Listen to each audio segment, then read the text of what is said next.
இந்த நாளிலே கர்த்தருடைய வசனத்துக்கு கடந்து வந்திருக்கிற உங்கள் யாவரையும் ஆண்டவர் இயேசுவின் நாமத்தில் வாழ்த்துகிறேன், வரவேற்கிறேன். கடந்த வாரத்தில் நாம் மத்தேயு 13ஆம் அதிகாரத்தினுடைய வசனத்தின் அடிப்படையிலே உள்ளவன் எவனோ அவனுக்கு கொடுக்கப்படும், இல்லாதவனிடத்தில் உள்ளதும் எடுத்துக் கொள்ளப்படும். ஆகவே நீங்கள் கவனிக்கும் விதத்தை குறித்து எச்சரிக்கையாயிருங்கள் அல்லது கவனமாயிருங்கள் என்கிற வார்த்தையை நாம் கேட்டோம். நீங்கள் கவனிக்கும் விதம், அதாவது நீங்கள் கேட்கும் விதத்தை குறித்து கவனமாயிருங்கள் என்று. அதோடு கூட நீங்கள் கேட்பதற்கு, அதாவது கர்த்தருடைய வசனங்களை கேட்பதற்கு, கர்த்தருடைய ராஜ்யத்தின் ரகசியங்களை கேட்டு அறிந்து கொள்வதற்கு உங்களுக்கு அருளப்பட்டிருக்கிறது என்று சொல்லி இயேசு தன்னுடைய சீஷர்களிடத்தில் சொன்ன அந்த வார்த்தையை நாம் கேட்டோம். அதிலே ஏன் மற்ற இஸ்ரவேல் மக்களுக்கு அருளப்படவில்லை என்பதை நாம் பார்க்கும்போது, வேத வசனத்தின் அடிப்படையிலே கடவுள் ஏசாயா தீர்க்கதரிசியை அழைத்து ஒரு மிஷினை கொடுக்கிறார். ஏசாயா 6ஆம் அதிகாரத்தில் போய் அவர்கள் கண்களை குருடாக்கி போடு, அவர்கள் செவிகளை அடைத்து போடு, அவர்கள் இருதயத்தை கடினமாக்கு. இப்படி நீ செய்வதன் வழியாக அவர்கள் கடின இருதயத்தோடு, கண்கள் அடைக்கப்பட்டவர்களாய், செவிகள் அடைக்கப்பட்டவர்களாய் மனம் திரும்பாமல் இருப்பார்கள் என்று.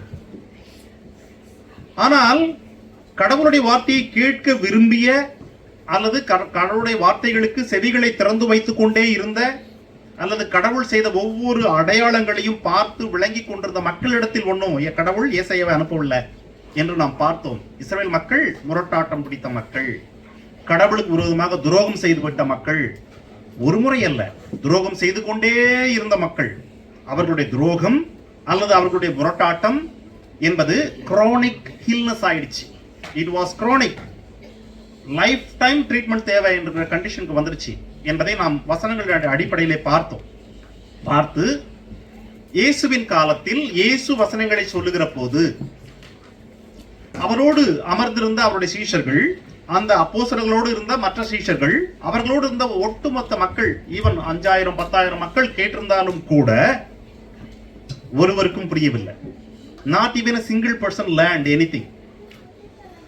அந்த ஊமையை எடுத்து பாருங்க. 13ஆம் அதிகாரத்தினுடைய ஊமையை இயேசு துவங்கும் போதே எப்படி துவங்குகிறார் என்றால், கேளுங்கள் கேளுங்கள். 13ஆம் அதிகாரத்தினுடைய 4ஆம் வசனம், 3ஆம் வசனம், கேளுங்கள், விதைக்கிறவன் ஒருவன் விதைக்க புறப்பட்டான். அப்படி சொல்லிட்டு 9ஆம் வசனத்துல மீண்டும் அவர் சொல்றாரு, கேட்கிறதற்கு காது உள்ளவன் கேட்க கடவன். அவர் துவங்கும் போதே கேளுங்கள் என்று துவங்குகிறார். அந்த செய்தியை முடித்த முன்பு காது உள்ளவன் கேட்க கடவன் என்று சொல்லுகிறார். ஆனால் சீஷர்கள் கேட்கிறாங்க, ஏன் புரியாமல் இருக்கும்படி பேசுகிறீர் என்று கேட்கும்போது அவர்களுக்கு அருளப்படவில்லை. ஆனால் உங்களுக்கு அருளப்பட்டிருக்கிறது. கர்த்தருடைய ராஜ்யத்தின் செய்திகளை, ரகசியங்களை அறிந்து கொள்ளும்படி உங்களுக்கு அருளப்பட்டிருக்கிறது. ஆகவே நீங்கள் கேட்கிற விதத்தை குறித்து கவனமாயிருங்கள். நீங்கள் எப்படி கேட்கிறீர்கள்? ஒரு செய்தியை கடவுள் கொடுக்கும் போது, ஒரு வார்த்தை பிரசங்கிக்கப்படும் போது, அல்லது ஒரு வேத வசனத்தை நீங்கள் அமர்ந்து வாசிக்கும் போது நீங்கள் அதை எப்படி பார்க்கிறீர்கள், எப்படி கேட்கிறீர்கள் என்பதில் கவனமாயிருங்கள். ஏன் எனில், நீங்கள் கேட்கிற விதத்தில் எச்சரிக்கையாய் இருக்கவில்லை எனில் நீங்கள் கேட்கிற எதுவும் உங்களுக்கு புரியாது, அல்லது எதுவும் உங்கள் இருதயத்தை தொடாது, அல்லது எதுவும் உங்கள் செவி வழியாய் உங்கள் இருதயத்திற்குள் சென்று உங்களை மனம் திரும்புதலுக்குள் நடத்தாது. இதுதான் அதனுடைய செய்தி என்று நாம் கடந்த வாரத்திலே பார்த்தோம். பிரியமானவர்களே, இஸ்ரவேல் மக்களுடைய இருதயம் அன்ரெஸ்பான்சிவ் ஹார்ட்டா மாறிடுச்சு. அவருடைய கண்கள் குருடாகவும் அவர்களுடைய செவிகள் செவிடாகவும் மாறிவிட்டது. Unresponsive or blind in vision and deaf in their spirit என்று அவர்கள் மாறிவிட்டார்கள். கிரானிக் கண்டிஷன் ஆயிடுச்சு. இன்றைக்கு நாம் வாசித்தோம் அல்லவா, எசேக்கியேல். அதுல நீங்க பாருங்க, 2ஆம் அதிகாரத்துல 3 முதல் 10 வரைக்குமான 7 வசனம் தான் வாசிச்சோம். ஏறக்குறைய 8 வசனம் தான் வாசிச்சோம். எத்தனை முறை அதுல ரிபெல்லியஸ் பீப்புள்னு போட்டிருக்குது? how many time it was there? அவர்கள் கலக வீட்டார், கலகக்காரர்கள், கலக வீட்டார், கலகக்காரர்கள், ரிபெல்லியஸ். இதுதான் அவர்களுடைய நிலை. they were in chronic condition. பிதா எசேக்கியேல் கிட்ட சொல்றாரு, விளங்காத பேச்சுள்ள மக்களிடத்தில் உன்னை அனுப்பவில்லை. 3ஆம் அதிகாரத்தினுடைய 6ஆம் வசனம். நீ பேசுகிற வார்த்தை விளங்காத மக்களுக்கு ஒண்ணு நான் அனுப்பல, அல்லது அவர்கள் பேசுகிற வார்த்தைகள் உனக்கு விளங்காததுமாக இல்ல. நீ பேசுறது அவங்களுக்கு புரியும், ஆனாலும் அவங்க அறிந்து கொள்ள மாட்டாங்க. காரணம், அவர்கள் எனக்கே செவி கொடுக்கவில்லை. நீ போய் நான் கொடுத்த செய்தியை சொன்னாலும் செவி கொடுக்க போவது இல்லை. ஆனாலும் நீ சொல்லதான் வேண்டும். இதுதான் அவன் கொடுத்த மிஷன். அங்க ஏசாயாவுக்கு அடைத்து போட வேண்டும், எசேக்கியேலுக்கு கேட்டாலும் கேளாவிட்டாலும் போய் சொல்ல வேண்டும். இயேசு ஆண்டவர் இந்த உலகத்திற்கு வருகிற வரைக்கும், ஈவன் அவர் வந்து அவருடைய ஊழியத்தை செய்து கொண்டிருந்த நாட்களிலேயும் கூட, இஸ்ரவேல் மக்களில் ஏராளமான, ஏறக்குறைய ஒட்டுமொத்த மக்களுக்குமே கண்கள் அடைக்கப்பட்டிருந்தது, செவிகள் அடைக்கப்பட்டிருந்தது, இருதயம் கடினமாயிருந்தது. Can you believe it? வேதத்தை கரைத்து குடித்தவர்கள் பரிசேயர்களும் வேதபாரகர்களும். பரிசேயர்களும் வேதபாரகர்களும் வேதத்தை கரைத்து குடித்தவர்கள். வேதத்தின் ஒவ்வொரு வார்த்தைகளுக்கும் அர்த்தம் தெரியும், அவர்களுக்கு தெரியும். அப்படி இருந்த அவர்கள் அந்த வேதத்தில் சொல்லப்பட்ட இயேசு இந்த உலகத்திற்கு வந்த போது அவரை பிதாவினுடைய குமாரன் என்று ஒத்துக்கொள்ளவில்லை. ஆனால் அவர்களுடைய இருதயத்தின் கண்கள் அடைக்கப்பட்டிருந்தது, அவர்களுடைய மனக்கண்கள் அடைக்கப்பட்டிருந்தது, அவர்கள் செவிகள் அடைக்கப்பட்டிருந்தது, அவர்கள் கண்கள் குருடாக்கப்பட்டிருந்தது. ஆனால் இயேசு ஆண்டவர் இந்த உலகத்திற்கு வந்ததினுடைய நோக்கங்களில் சில என்ன என்று பார்க்கும்போது, என்னோடு கூட திருப்புங்கள் ஏசாயா 42ஆம் அதிகாரம்.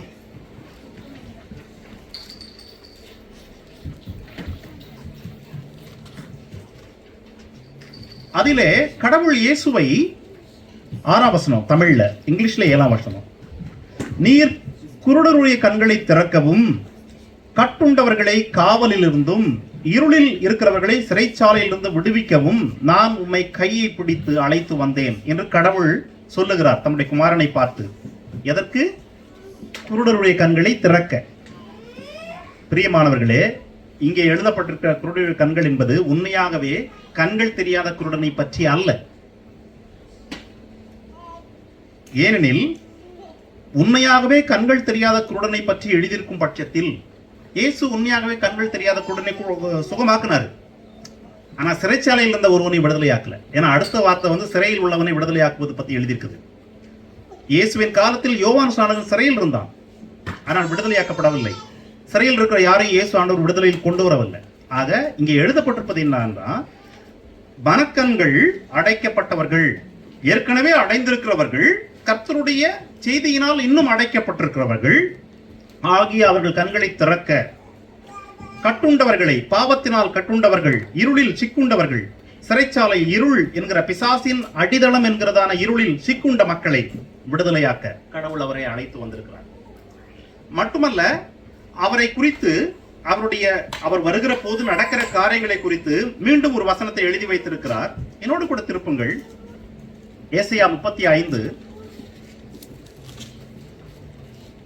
5ஆம் வசனம். அப்பொழுது குருடரின் கண்கள் திறக்கப்படும், செவிடரின் செவிகள் திறவுண்டு போகும். எப்பொழுது என்றால், ஒரு குறிப்பிட்ட நாள் அல்லது ஒரு குறிப்பிட்ட காலம் வருகிற போது. அந்த குறிப்பிட்ட காலம் கடவுள் இங்கே எதை குறிக்கிறார் என்றால், இயேசு வந்த பின்பு இயேசுவின் வழியாக திறக்கப்பட போகிற ஒரு புதிய பாதை, ஒரு புதிய வழி. இதே வசனத்தை மீண்டும் அவர் உறுதிப்படுத்துகிறார். 32ஆம் அதிகாரத்துக்கு வாங்க. ஏசாயா 32 3ஆம் வசனம். கடவுள் அவருடைய குமாரனை கையை பிடித்து கண்களை திறக்க, செவிகளை திறக்க அழைத்து கொண்டு வருகிற போது, வந்த அவர் செவிகளை திறக்கும்படியாய், கண்களை திறக்கும்படியாய் காரியங்களை செய்கிற போது, அவர் செய்கிற போது 3ஆம் வசனம் சொல்லுது, அப்பொழுது காண்கிறவரின் கண்கள் மங்களா இருக்காது, கேட்கிறவர்களுடைய செவி கவனித்திருக்கும். அது வரைக்கும் காண்களுடைய கண்கு காணாது, கேட்கிற செவி எதையும் புரிந்துக்காது அது வரைக்கும். ஆனால் there will be a day according to their இஸ்ரவேல் மக்களுடைய வாழ்க்கையின்படி ஒரு நாள் வரப்போகிறது. கடவுள் தன்னுடைய குமாரனை நீதியின்படி கைகளை படைத்து அழைத்து கொண்டு வருவார். அவர் வந்து நீதியாய் காரியங்களை செய்கிற போது கண்கள் பார்க்கும், காதுகள் கேட்கும், இருதயம் சதை உள்ளதாய் மாறும். அது வரைக்கும் உணர்வற்றதாய் இருக்குது. ஸ்டெபன் அங்க போட்டிருந்துச்சு இல்லையா, எசேக்கியேல படிச்சோம். ஸ்டெபன் கடினமாய் இருந்தது, ஆனால் இல்ல, அப்பொழுது அது உணர்வுள்ளதாய் மாறும். இப்படி மாறுவதற்கு துவக்கம் தான் இங்கே இயேசு தன்னுடைய சொல்றார், உங்களுக்கு அருளப்பட்டிருக்கிறது. என்ன அருளப்பட்டிருக்கிறது? பிதாவுடைய ராஜ்யத்தின் செய்திகளை கேட்கும்படியாய் முதலாவது அருளப்பட்டிருக்கிறது. அவர்களோடு உட்கார்ந்து அநேகர் கேட்டாங்கல்ல, அவங்களுக்கு தான் கிடைச்சது. ஆனா புரிந்து கொள்ள அவர்களுக்கு அருளப்படலை. இயேசு இவர்கள் தனியா வந்து இயேசு கிட்ட கேட்கும் போது அதை அவர் விளக்கி சொல்லுகிறார். சொல்லிவிட்டு தான் கவனமாய் கேளுங்கள் என்று சொல்லுகிறார். ஆக பிரியமானவர்களே, கடவுள் இஸ்ரவேல் மக்களுடைய இருதயத்தை அடைத்தார்.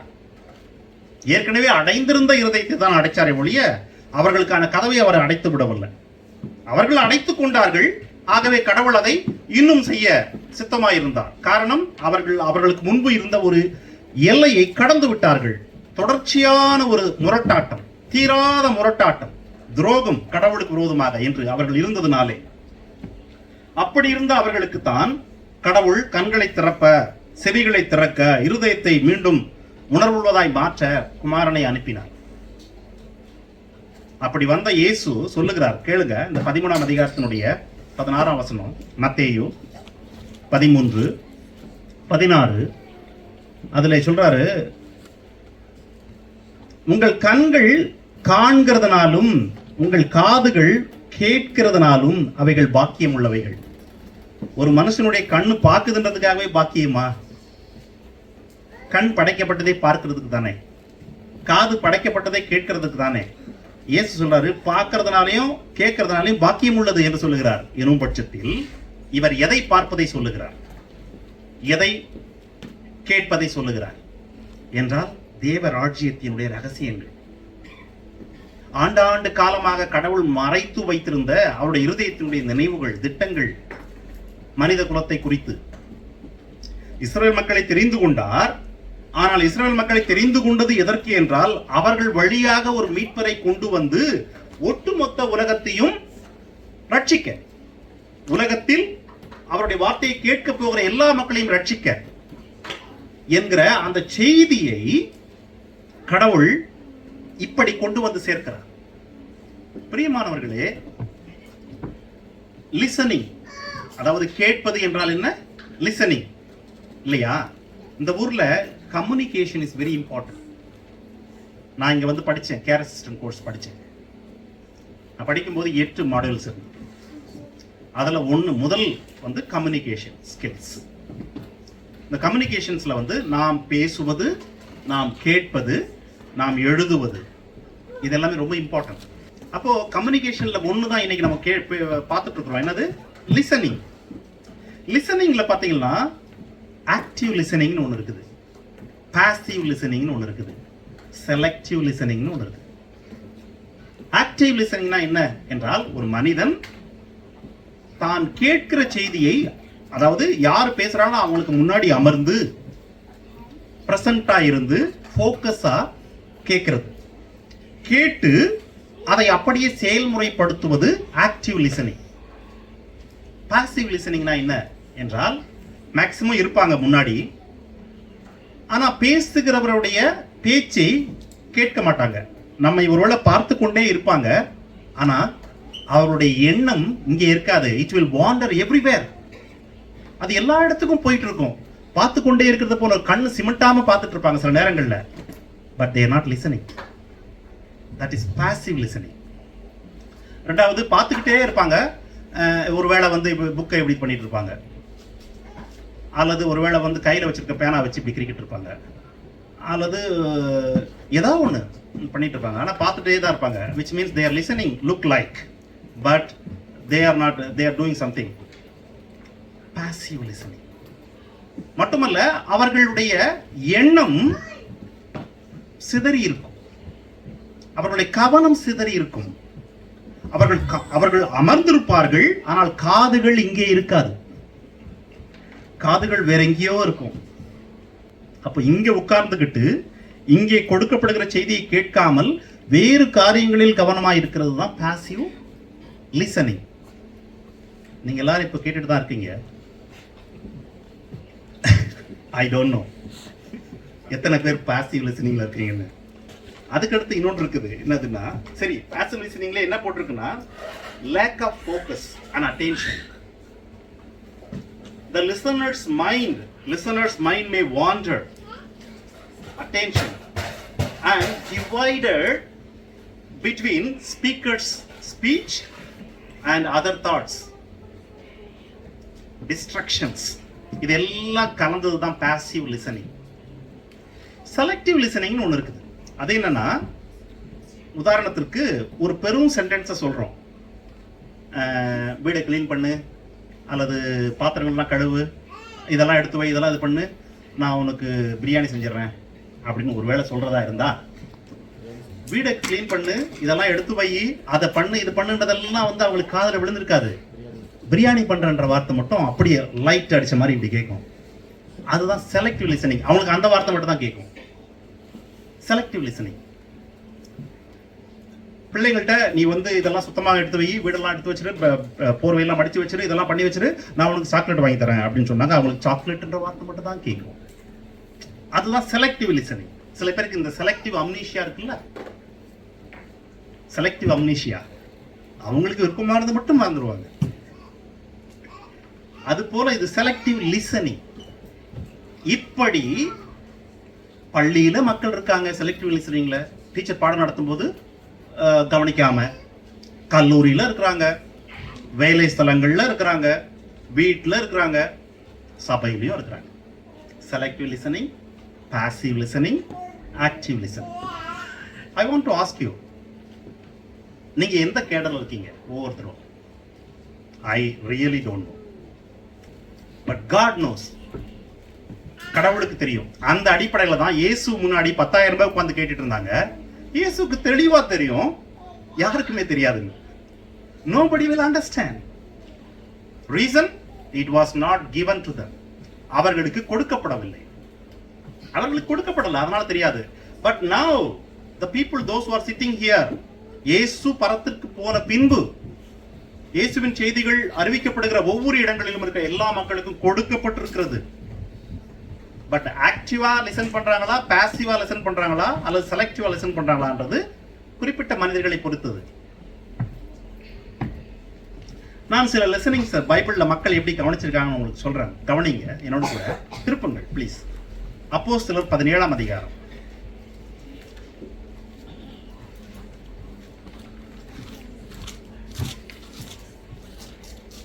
அதிலே 19, 20, 21. அவர்கள் அவனை மார்ஸ் மேடைக்கு அழைத்து கொண்டு போய், நீ சொல்லுகிற புதிதான உபதேசம் இன்னது என்று நாங்கள் அறியலாமா? நூதனமான காரியங்களை எங்கள் காதுகள் கேட்க பண்ணுகிறாய். அவைகளின் கருத்து இன்னது என்று அறிய மனதாயிருக்கிறோம் என்றார்கள். அந்த அத்தனை பட்டணத்தார் எல்லோரும், அங்கே தங்கியிருக்கிற அந்நியரும், நவமான காரியங்களை சொல்லுகிறதிலும் கேட்கிறதிலுமே ஒழிய வேறொன்றிலும் பொழுது போக்குகிறது இல்லை. இது அத்தனை ஊரை பத்தி எழுதப்பட்டிருக்குங்க. பவுல் அத்தனைக்கு போறாரு. அங்கே போய் அங்கே இருக்கிற அந்த விக்கிரகங்கள், அங்கே இருக்கிற சூழல் எல்லாம் பார்த்து அவருடைய ஆவி அனல் கொள்ளுகிறது. ஆகவே அவர் இயேசுவை குறித்து சொல்ல துவங்குகிற இடம் பார்த்தா ஒரு சந்தை வழி. அந்த இடத்துல வந்து ஒரு மேடை இருக்குது. அங்கே இருக்கிற மக்கள் மாலை நேரங்கள்ல அவங்களுடைய ஒரே பொழுதுபோக்கு என்ன என்றால், புதிய புதிய காரியங்களை யாராவது சொல்ல கேட்பது, அல்லது உங்களுக்கு ஏதாவது புதிய காரியம் தெரிந்தால் அதை சொல்லுவது. இதுதான் அவர்களுக்கு இருந்த ஒரே பொழுதுபோக்கு. பிரியமானவர்களே, அன்றைக்கு ரேடியோ இல்லை, டெலிவிஷன் இல்லை, மொபைல் இல்லை, செய்தித்தாள் இல்லை. ஆகவே அந்த மக்களுக்கு இருந்த பொழுதுபோக்கு அதுதான், நாடகங்கள் பார்ப்பது அல்லது இப்படி யாராவது சொல்ல கேட்பது. இப்படி இருந்த அந்த மக்களுடைய உண்மையான நிலை என்னன்னா, புதிய காரியங்களை கேட்பது, புதிய புதிய காரியங்களை யாராவது சொன்னா கேட்பது அல்லது சொல்லுவது. இதுதான் அவங்களுடைய இயல்பு. பவுல் வந்து ஒரு காரியத்தை சொல்லுகிறார், இயேசுவை குறித்து சொன்ன உடனே இது ஏதோ புதுசா இருக்குதுன்னு சொல்லி அவனை கையை பிடிச்சி இழுத்து மார்க்ஸ் மேடையில் நிக்க வைக்கிறாங்க. கமான், நீ ஏதோ புதுசா சொல்ற, நாங்க அதை என்னன்னு தெரிஞ்சுக்க விரும்புறோம், சொல்லு அப்படின்னு. இந்த மக்களுக்கு உண்மையிலே இயேசுவை குறித்து அறிந்து கொள்ள வேண்டுமா? இல்ல இல்ல, நோ நோ, அதெல்லாம் ஒண்ணும் இல்லை. இயேசு என்ற வார்த்தையும் இயேசு யார் என்கிற செய்தியும் அவர் என்ன செய்தார் என்கிற செய்தியும் இதை கேட்கிற மக்கள் விசுவாசத்தால் என்ன நடக்கும் என்கிற செய்தியும் அவர்களுக்கு புதுசா தெரியுது. That's all. It's a new thing for them. So புதுசா ஏதோ சொல்லு நாங்க கேட்கிறோம். அவர் சொல்றாரு. சொல்லி முடிச்ச உடனே அந்த அதிகாரத்தினுடைய கடைசியில நீங்க பாருங்க,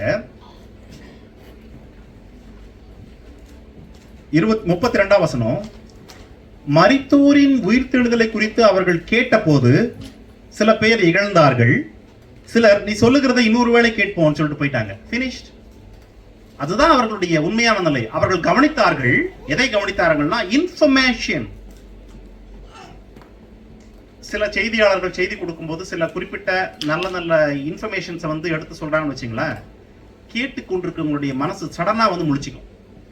இன்ஃபர்மேஷன், புள்ளி விவரங்கள். ஏன்னா நமக்கு இயல்பு என்னன்னா அட்ராக்டிவான சில விஷயங்கள் எப்பவுமே மனிதனை கவரும். அது கலரா இருக்கும், அல்லது வண்ணமா இருக்கும், அல்லது வாசமா இருக்கும், சில நேரங்களில் சொற்களாகவும் இருக்கும், மனிதனை கவரும். அது போலதான் இந்த மக்கள் சொல்ல வர செய்தி என்ன, ஏதோ சொல்றான் நேரம் போகட்டும் சொல்லு, அப்படிதான் உட்கார்ந்தாங்களே ஒழிய they don't want to know the real salvation. அதை பத்தி எல்லாம் அவங்களுக்கு ஒன்றும் அக்கறை இல்லை. இன்னொரு கூட்ட மக்களை உங்களுக்கு நான் காட்டுறேன். எபிரேயர் 4:2, ஏனெனில் சுவிசேஷம் அவர்களுக்கு அறிவிக்கப்பட்டது போல நமக்கும் அறிவிக்கப்பட்டது. கேட்டவர்கள் விசுவாசம் இல்லாமல் கேட்டபடியினாலே அவர்கள் கேட்ட வசனம் அவர்களுக்கு பிரயோஜனப்படவில்லை. பவுல் இங்கு யாரை குறித்து எழுதுறாரு என்றால் இஸ்ரவேல் மக்களை குறித்து எழுதுறாரு. இஸ்ரவேல் மக்கள் எகிப்திலிருந்து கானான் தேசத்தை நோக்கி பயணப்பட்டார்கள். அவர்கள் எகிப்திலிருந்து எப்படி பயணப்பட்டார்கள் என்றால் அவர்களுக்கு ஒரு சுவிசேஷம் அங்கே அறிவிக்கப்பட்டது. என்ன சுவிசேஷம்னா, கர்த்தர் உங்களை சந்தித்தார், உங்களுடைய கூக்குரலை கடவுள் கேட்டார், ஆகவே கடவுள் இப்பொழுது என்னை அனுப்பியிருக்கிறார், மோசேவின் வழியாக அனுப்பியிருக்கிறார், நான் உங்களை இந்த அடிமைத்தனத்திலிருந்து விடுதலையாக்குவேன். நற்செய்தி. விடுதலையாக்கி உங்களை பாலும் தேனும் ஓடுகிற கானானுக்குள் கொண்டு போய் சேர்ப்பேன். நற்செய்தி, சுவிசேஷம். அவர்களுக்கு கிடைச்ச சுவிசேஷம் இதுதான். அதை கேட்டார்கள். அந்த மக்கள் கேட்டார்கள், ஆனால் அது அவர்களுக்கு பிரயோஜனப்படவில்லை. அவர்கள் கேட்ட சுவிசேஷம் என்று எழுதுகிறார். ஏன் பிரயோஜனப்படல என்றால் அவர்கள் விசுவாசம் இல்லாமல் கேட்டார்கள்.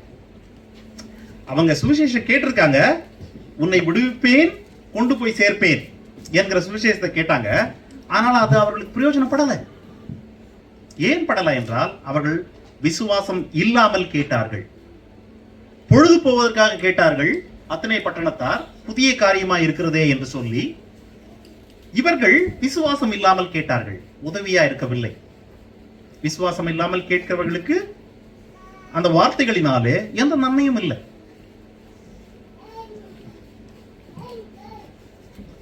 இதே வசனம் சொல்லுது, நமக்கும் சுவிசேஷம் அறிவிக்கப்பட்டிருக்கிறது என்று. நமக்கும் அறிவிக்கப்பட்டிருக்கு சுவிசேஷம். நமக்கு என்ன? பாவத்திலிருந்து விடுதலை, பிதாவின் குமாரனாகிற அதிகாரம், உரிமை, ரட்சிப்பு, இயேசுவை போல மாறுகிற ஸ்லாக்கியம், இயேசு வருகிற போது அவரோடு போகிறது, அவரோடு வாழ்வது, அவர் சிட்டிசன்ஷிப் இஸ் இன் ஹெவன். இன்னைக்கு நம்ம மனப்பாட வசனத்துல கேட்டோம். சோ நம்மளுடைய சொந்த ஊருக்கு போவது, இது எல்லாமே நமக்கு கொடுக்கப்பட்டிருக்கிறதான சுவிசேஷம். வாக்குத்தத்தம் என்கிற சுவிசேஷம் இல்லையா? இது நமக்கு பிரயோஜனப்படுமா? இது நமக்கு பிரயோஜனப்படுமா என்றால் பிரயோஜனப்படும், பிரயோஜனப்படாது. எப்படி?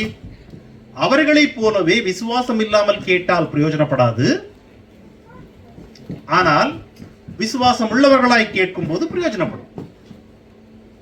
இன்னொரு கூட்ட மக்களை நான் உங்களுக்கு காட்டுகிறேன். மத்தேயு 7:26, நான் சொல்லிய இந்த வார்த்தைகளை கேட்டு இவைகளின்படி செய்யாதிருக்கிறவன் எவனோ. இங்கே இயேசு ஒரு குறிப்பிட்ட மனிதர்களை குறித்து சொல்லுகிறார். கேட்பார்கள், இயேசுவின் வார்த்தைகளை இயேசுவின் வாயினாலேயே கேட்பார்கள், ஆனால் செய்ய மாட்டார்கள். அவங்க கேட்டாங்க, விசுவாசம் இல்லாம இருந்தாங்க. அவங்க கேட்டாங்க, புது செய்தி என்பதனாலே கேட்டாங்க, அவ்வளவுதான். இவர்கள் கேட்கிறார்கள், ஆனால் செய்வதில்லை. என்கிற ஒரு கூட்டம். ஆக கேட்பதனாலே நன்மை இல்லை, கேட்பதனாலே நன்மை இல்லை. காரணம், கேட்டவங்களுக்கு ஒண்ணும் கிடைக்கல. வேதம் அதுதான் நமக்கு சொல்லிட்டே வருது. கேட்டவர்கள் எந்த நன்மையும் அனுபவிக்கவில்லை. விசுவாசித்தவர்கள் அல்லது கேட்டதின் அடிப்படையில் செய்தவர்கள் என்று வேதம் தெளிவாக சொல்லிக்கொண்டே வருகிறது.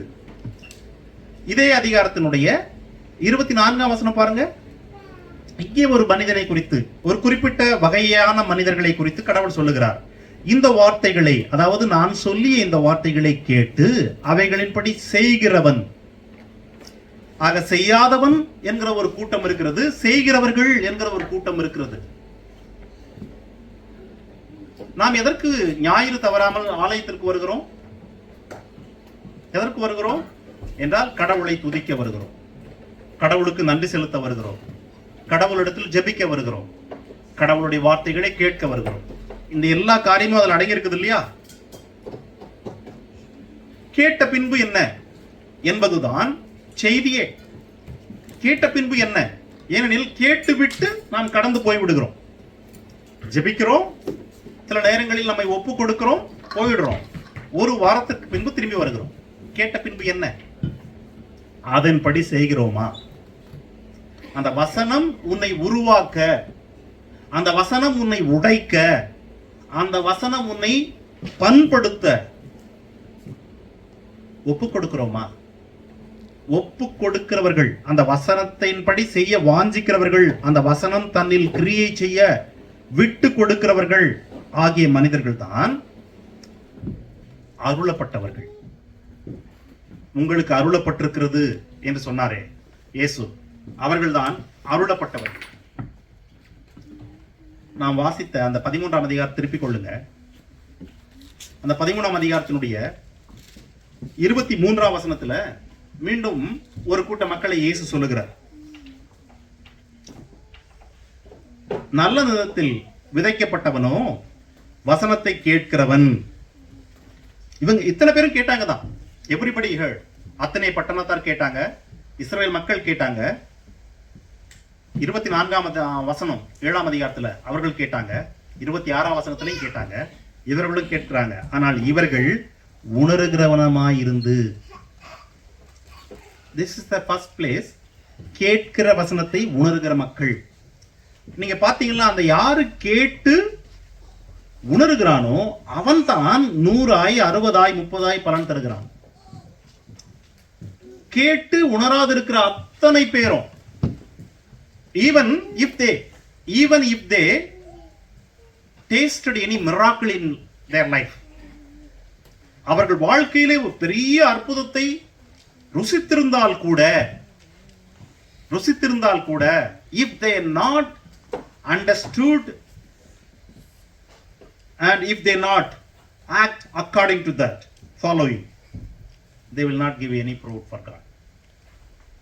அன்றைக்கு இதே இந்த 13ஆம் அதிகாரம் நடந்த சமயத்தில் உட்கார்ந்து கேட்ட மக்களில் எத்தனையோ பேரு இயேசுவால்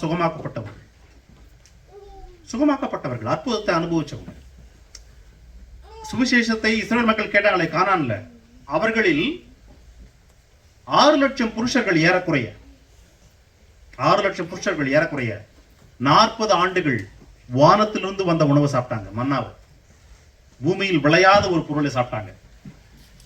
தண்ணி இல்லை என்போது அவர்களுக்கு மட்டும் கற்பாறையிலிருந்து தண்ணி புறப்பட்டு வந்தது.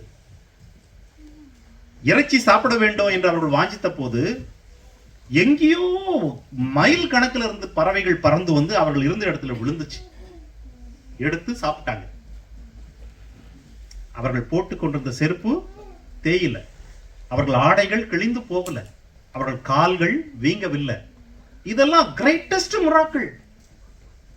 40 ஆண்டுகள் நீ வனாந்தரத்தில் நடந்து கொண்டே இருப்பாய், கால் வீங்காது, செருப்பு தேயாது, ஆடை கிழியாது, உணவு நீ விளைவிக்க வேண்டியதே இல்லை, தினசரி வந்துட்டே இருக்கும், எடுத்து நீ சாப்பிட்டுக்கணும்.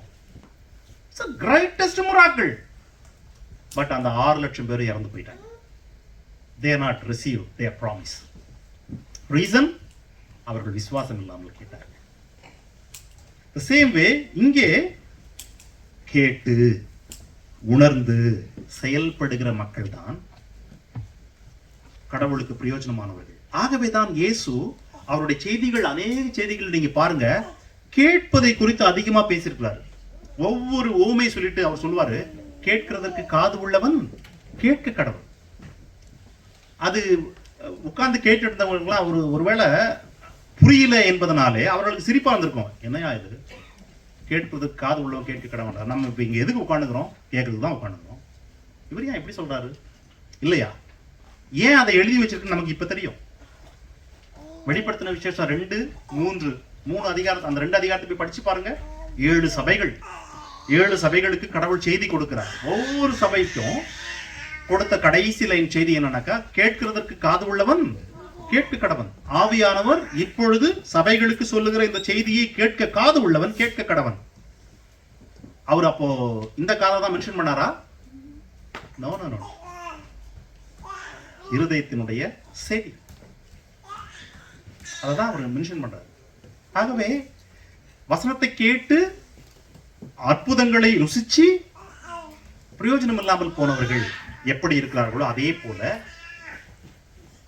ஞாயிறு தோறும் ஆலயத்திற்கு வந்து வசனத்தை கேட்டு ஆனால் பிரயோஜனமற்றவர்களாய் மாறி போவதற்கான வாய்ப்பு நமக்கும் உண்டு. அது எச்சரிப்பு, அது எச்சரிப்பு.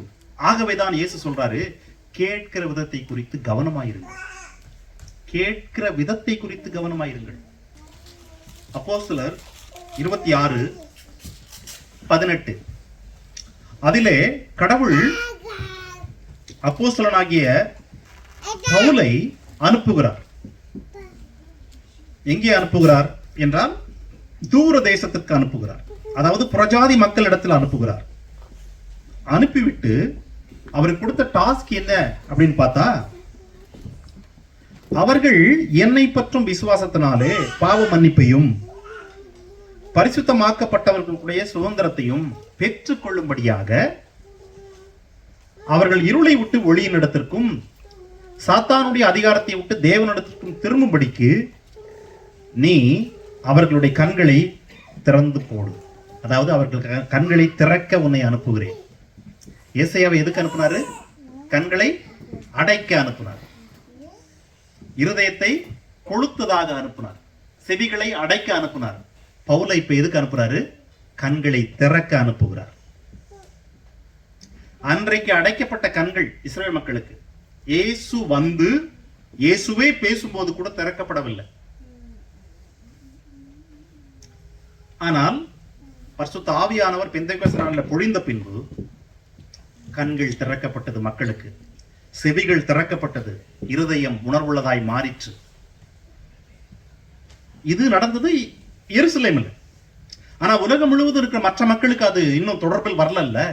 ஆகவே பவுல் அனுப்புறாரு பிரஜாதி மக்களிடத்துல, அன்றைக்கு இருந்த மக்களிடத்துல, போய் அவர்கள் கண்களை திறந்து போடு, திறந்து அவர்கள் ஒளியை பார்க்கட்டும், ஒளியினிடத்தில் வரட்டும், அவர்கள் ஒளியை பார்த்து ஒளியினிடத்தில் வரட்டும், சாத்தானுடைய அதிகாரத்திலிருந்து விடுதலை பெற்று தேவனுடைய அதிகாரத்திற்கு கீழ் வரட்டும். அதற்கு அவர்களுக்கு தேவை என்ன? அவர்கள் கண்கள் குருடா இருக்கிறது திறக்கப்படட்டும். இதற்கு தான் அனுப்புகிறார். கண்கள் திறக்க. அப்போஸ்தலர் 16:14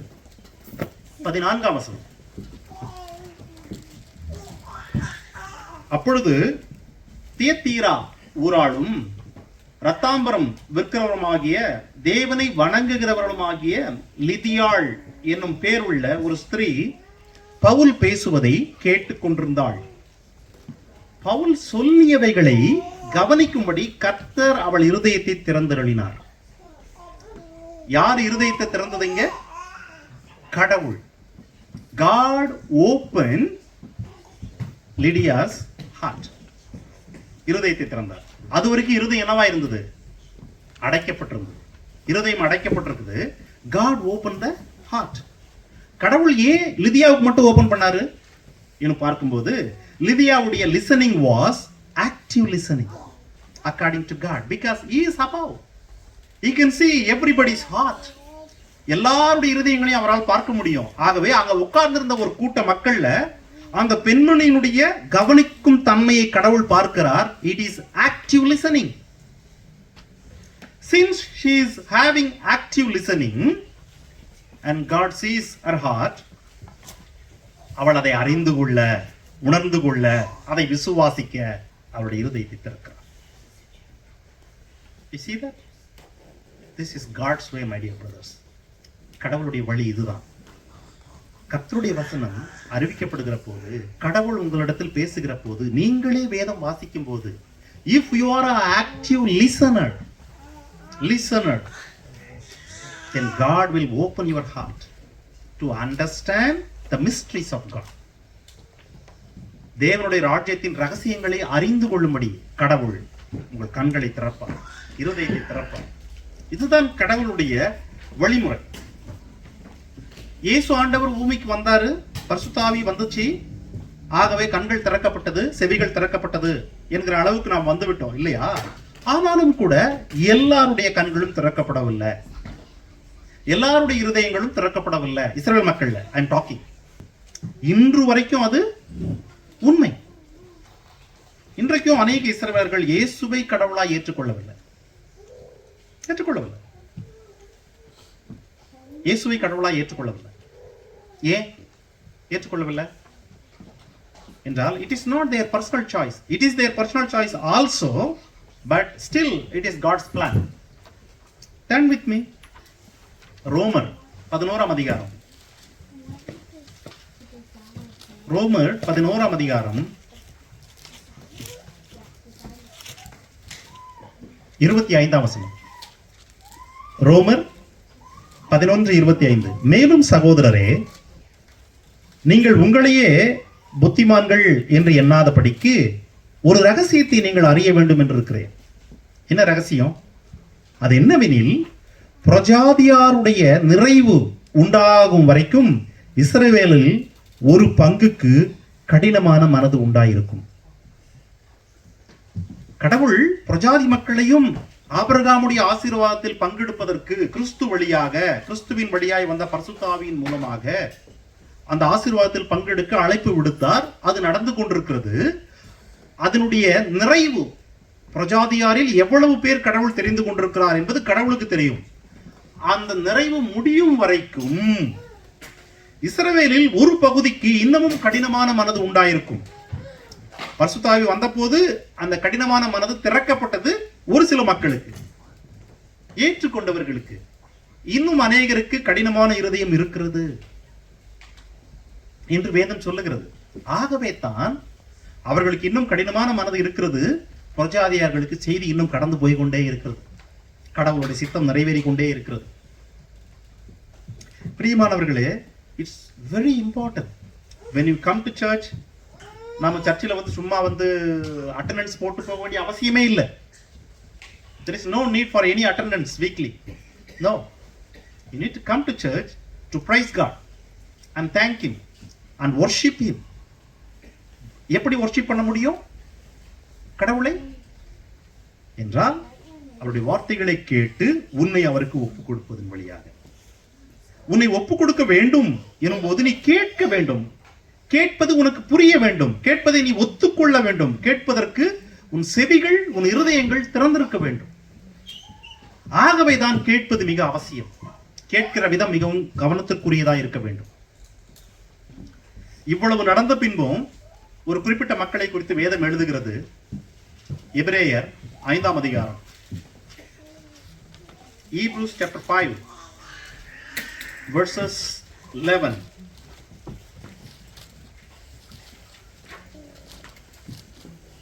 இந்த மெல்கிதேசேக்கை பற்றி நாம் விஸ்தாரமாய் பேசலாம்.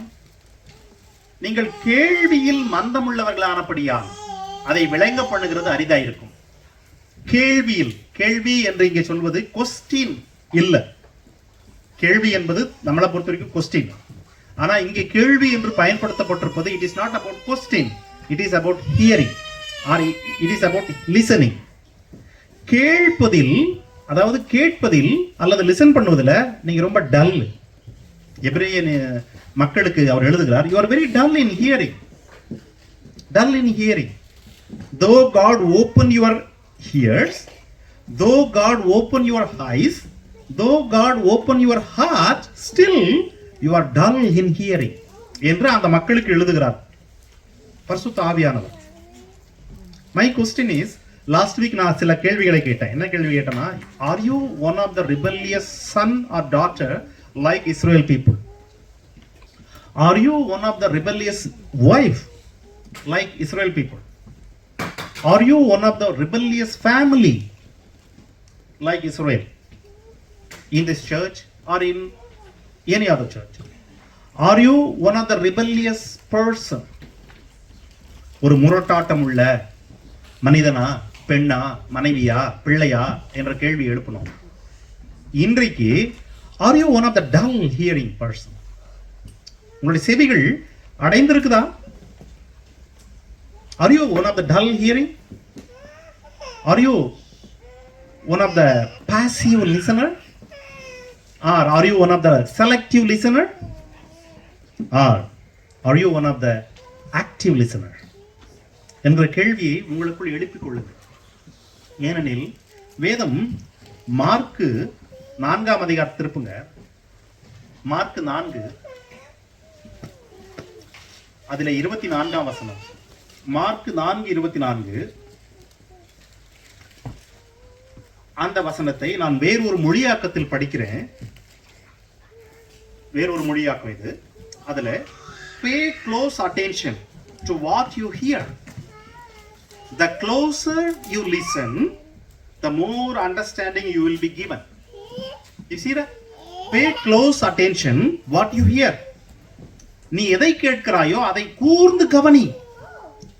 The closer you listen, the more understanding you will be given. இது இயேசு தாம் வாழ்ந்து கொண்டிருந்த நாட்களில் அவரை கேட்ட, அவர் சொன்னதை கேட்ட மக்களுக்கு சொன்னது. இன்றைக்கு நமக்கும் இது பொருந்தும். Pay close attention what you hear. The closer you listen, more understanding will be given.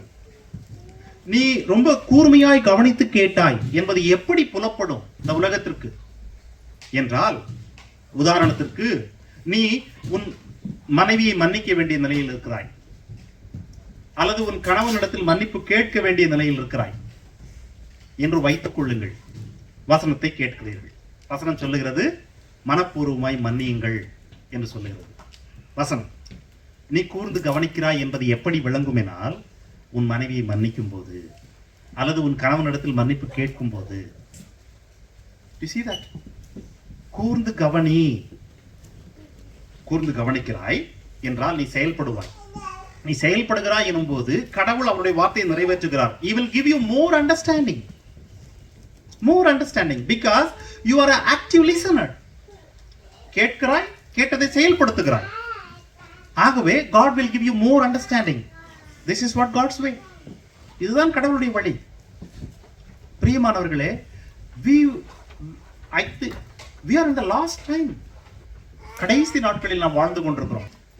Pay attention what you listen. Pay attention what you listen or what you hear. And be an active listener.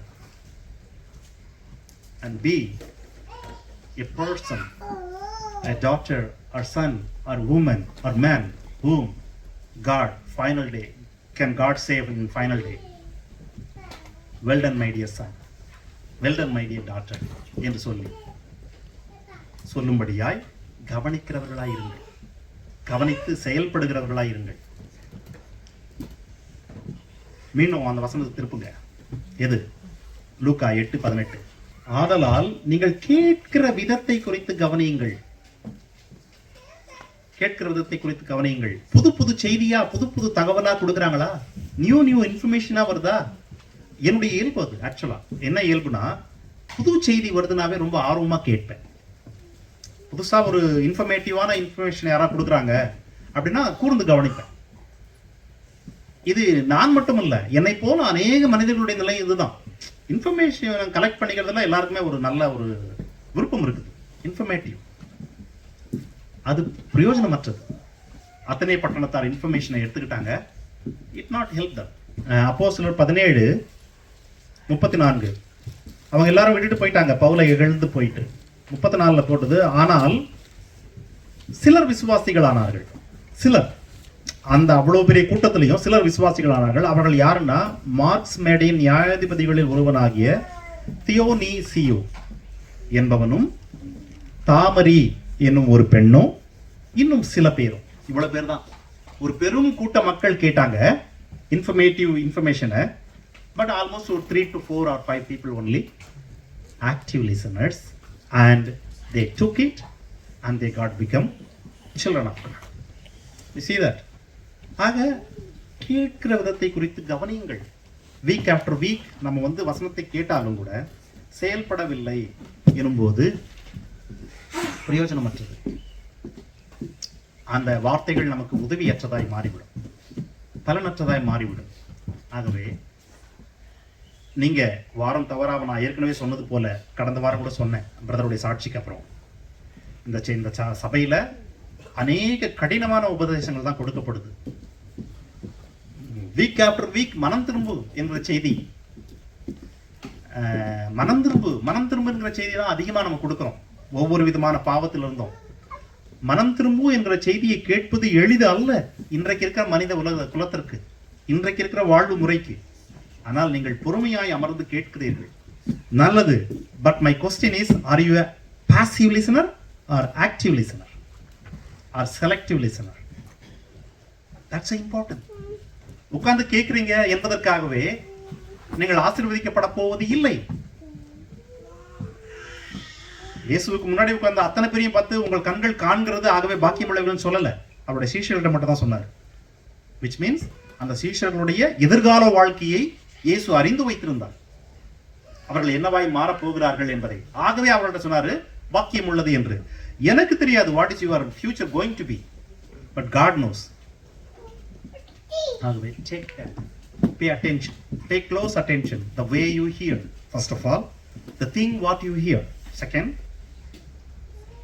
நீ எப்படி கேட்கிறாய்? உட்கார்ந்து கவனமாய் கேட்கிறாயா? நீ எதை கேட்கிறாய்? அந்த வார்த்தை உனக்கு பிரயோஜனம் உள்ளதா என்கிற இந்த இரண்டு விதத்திலையும் pay close attention. May God bless you. நாம் கண்களை மூடி ஜெபிப்போம்.